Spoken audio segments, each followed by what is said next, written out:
यूपीना शामलीમાં બુધવારે સાંજે 32 વર્ષીય યુટ્યુબર અને હરિયાણવી સિંગર અંકિત બાલિયાનની જીમની બહાર હત્યા કરવામાં આવી। હુમલાખોરોએ તેમના પર 18 રાઉન્ડ ફાયરિંગ કર્યું। માથા અને પેટમાં 5 ગોળી વાગતા તેઓ પડી ગયા। પોલીસે તેમને હોસ્પિટલ પહોંચાડ્યા, જ્યાં ડોક્ટરોએ તેમને મૃત જાહેર કર્યા। આ ઘટના સાંજે લગભગ 7 વાગ્યાની આસપાસની પ્રત્યદર્શીઓ અનુસાર 4 હુમલાખોરો પહેલેથી જ ઘાત લગાવીને બેઠા હતા। ઘટનાથી ગુસ્સે ભરાયેલા લોકોએ હુમલાખોરોની પકડીને ધરપકડ કરી અને તે માટે રસ્તો જામ કર્યો અને આ સાથે જ અંકિતની માતા તેમની લાશને ખોળામાં લઈને રસ્તા પર બેસી ગઈ અને પોલીસ સીસીટીવી ફૂટેજની મદદથી હુમલાખોરોની ઓળખ કરવાનો પ્રયાસ કરી રહી છે। એવું કહેવાય છે કે અંકિત જિલ્લા પંચાયત ચૂંટણીની તૈયારી કરી રહ્યો હતો। તેની હત્યાનું કારણ હજુ સ્પષ્ટ થઈ શક્યું નથી।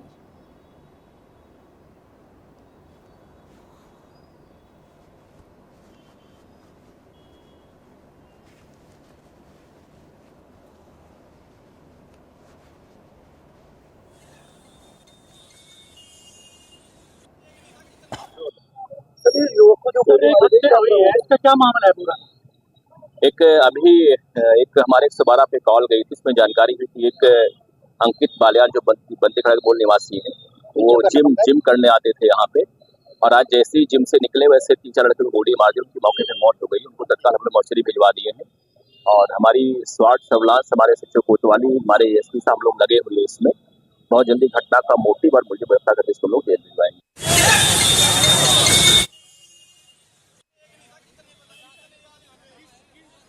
तो आपने जणावी दीए कि एक यूट्यूबर है अंकित बालियान, तेनी જ્યારે જીમની બહાર 18 રાઉન્ડ મારીને ફાયરિંગ કરી દેવામાં આવી અને જ્યારે તેનો મૃતદેહને લઈને તેની માતા રસ્તા ઉપર બેસી ગઈ અને તેના હત્યારાઓને જ્યારે ધરપકડ કરવામાં આવે તેવી માંગ કરી રહી હતી। આપણે જણાવી દઈએ કે યુપીમાં યુટ્યુબર અંકિત બાલિયાન પર 18 રાઉન્ડ ફાયરિંગ કરીને તેની હત્યા કરી દેવામાં આવી છે।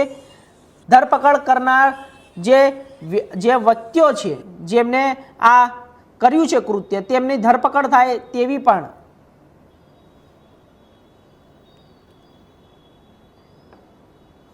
આગળ વાત। ચીન નેપાળ સરહદ પર